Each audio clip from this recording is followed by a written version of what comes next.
y'all, this message is for all women like me and all those who love and support women like me. So listen, a woman of God said something to me that my mind I just couldn't digest it. I could not comprehend what she was saying, like at all. And it had to do with pride. And it specifically had to do with how we turn up prideful sometimes and we don't identify it as pride. In my situation, it had to do with wanting to be good, wanting to be good in my own strength. Think of a teacher's pet. A teacher's pet is one who just is kissing butt, want to do something so right, so good. It identifies you as the best, as the best one.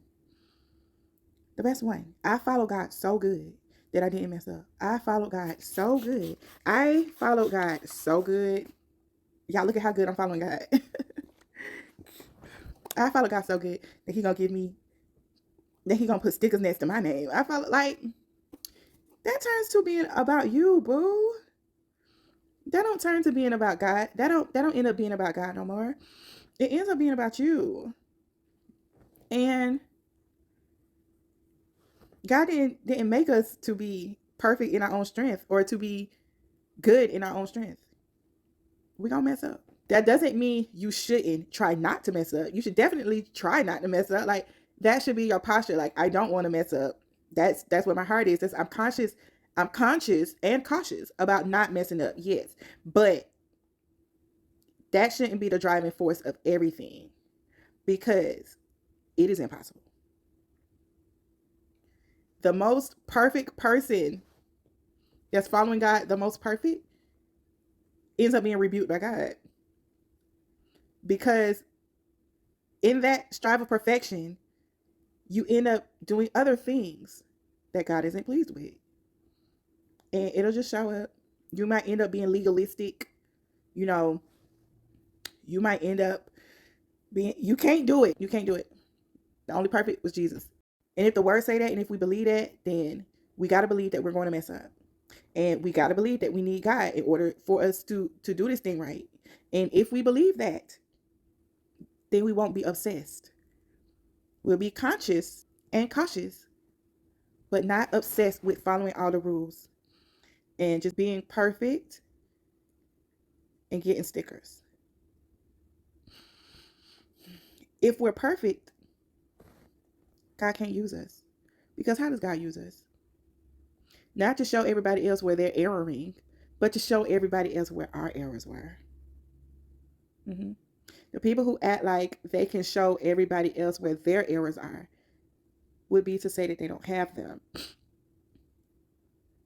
That's impossible. And instead of teaching the person, it ends up making them feel like they can never be righteous. Well, righteousness is not a place that you arrive to. It's a place that you strive for. It's the actions. It's the consciousness of this is what's right. And the caution to not go after what's wrong.